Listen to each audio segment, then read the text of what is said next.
During a work-related phone call with a Supreme Master television team member on July 27, 2021, Supreme Master CHINGHAI graciously took time to answer some questions regarding a few current events. As it was spontaneous, we didn't record the conversation properly, thus it is not suitable for airing.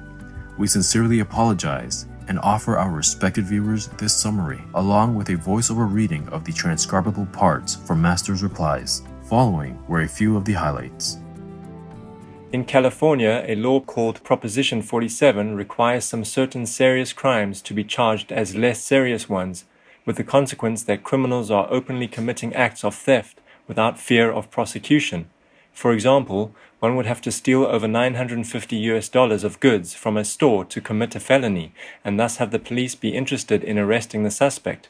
Below this amount, it is a misdemeanor and not considered worth the time of the police and prosecutors to arrest and convict the individual. What does Master think of this law? Master answered that even misdemeanors, meaning minor crimes like theft, are unlawful and could lead to worse, more serious felonies. Investigators say Joseph Espinoza and his accomplices pulled up in an SUV trying to rob Nick and his friend as they stood outside, before Espinoza allegedly fired several shots. He was shot in the back of the head, running away. Just hours before the deadly shooting, Fresno police say officers found Espinoza and his friend Jose Figueroa in a room at Motel 6 on North Blackstone. They arrested Figueroa on gun charges and found methamphetamine on Espinoza. But instead of being booked into jail for a felony, under Proposition 47, he was issued a misdemeanor citation for that charge. Prop 47 did kill my son. Thus, governments should not be encouraging lawless behavior, which might cause other states or countries' people to think that misdemeanors are acceptable. Also, after the California law was implemented, many small businesses and people have suffered from an increase in thefts. In some worst cases, businesses were forced to close, maybe due to fear of attack and loss of income. Master said this is not right, and so she does not agree with this law. In Master's words, they cannot, just because the prison is full, tell people to go out and steal.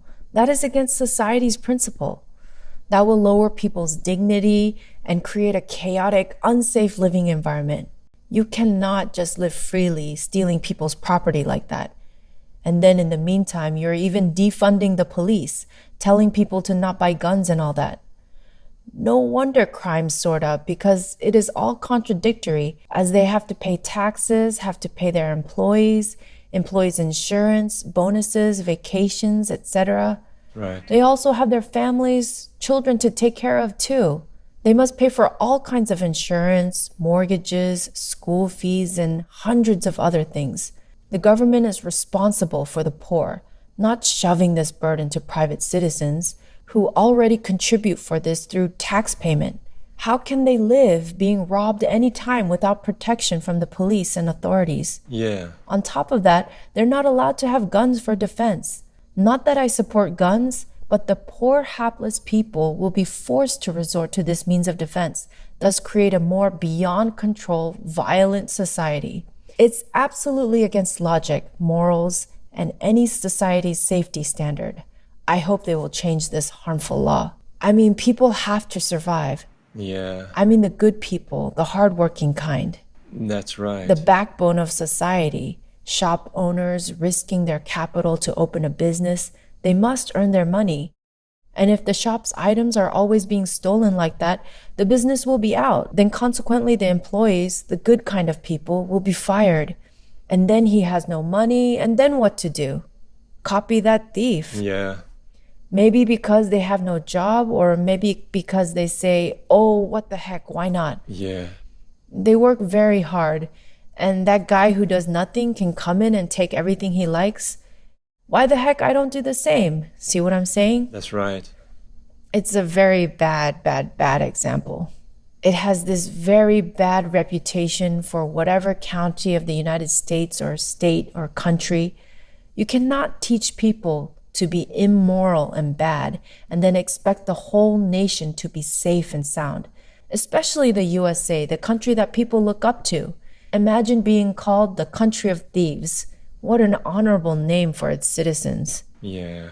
Walgreens has already closed some stores in San Francisco, citing theft problems, and last week confirmed it's closing another location in Oakland due to ongoing organized retail crime. They should solve the economic problem, not just avoid the crowded prisons. Or playing the good guy, caring not about how hardworking taxpayers must face hardship, danger daily, fending for themselves in a fearful, lawless country.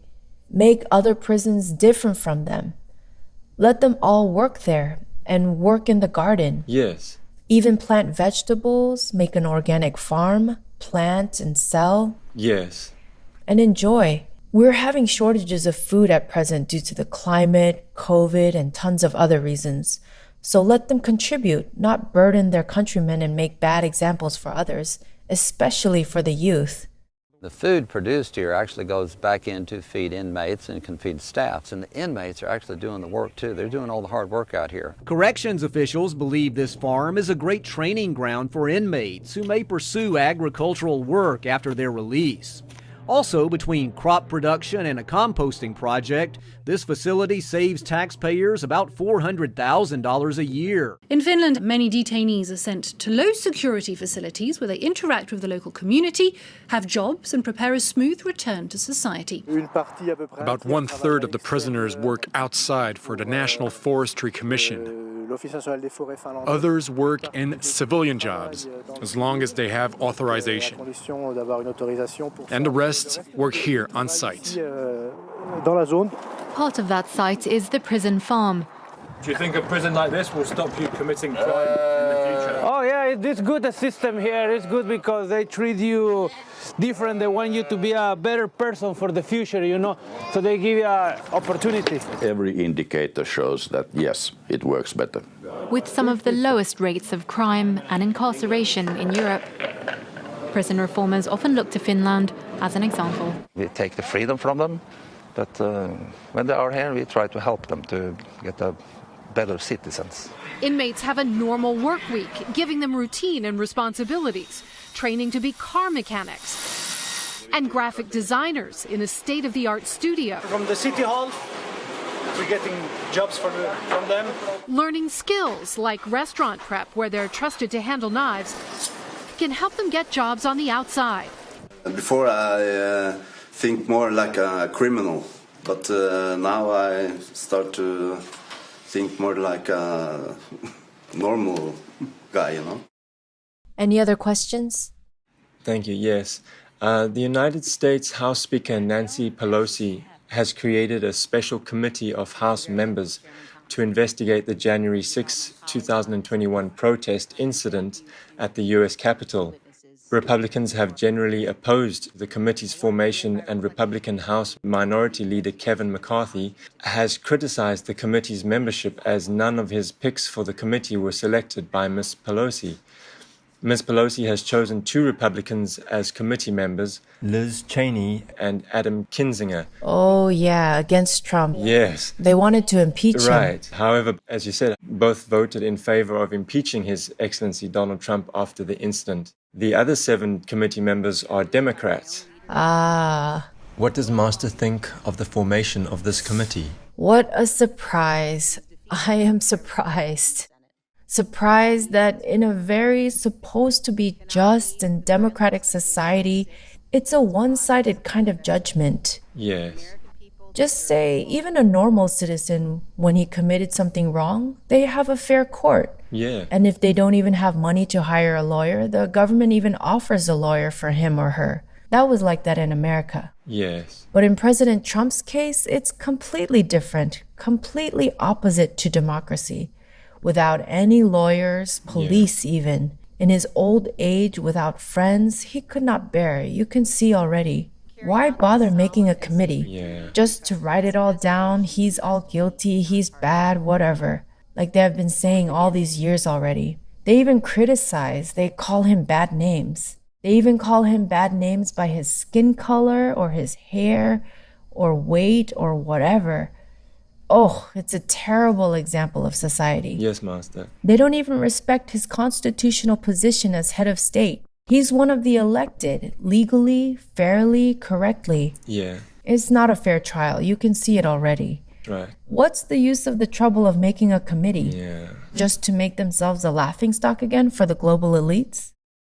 It was the Speaker of the House. She refused and neglected to provide extra security on that day, though she had been reminded by President Trump and warned by others.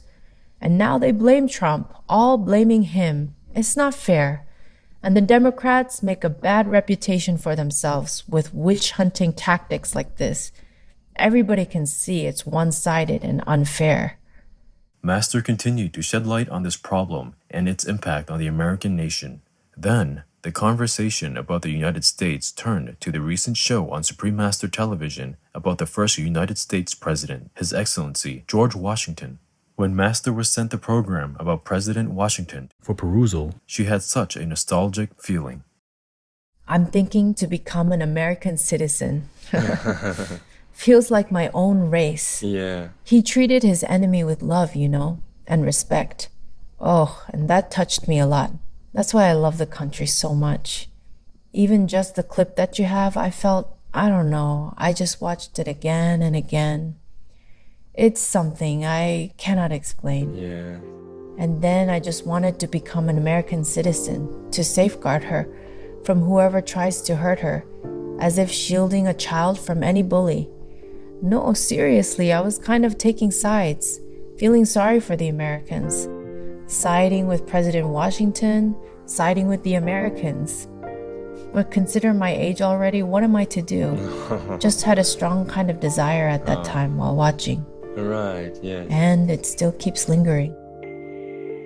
We are grateful for our beloved Supreme Master CHINGHAI's shared insights, as well as her straightforward, loving advice for governments. May all leaders and citizens alike uphold fair and noble principles, thus helping to preserve the moral dignity of our human race. We wish cherished Master to continue her noble work in peace and robust health, with the forever loyal assistance of all high heavens.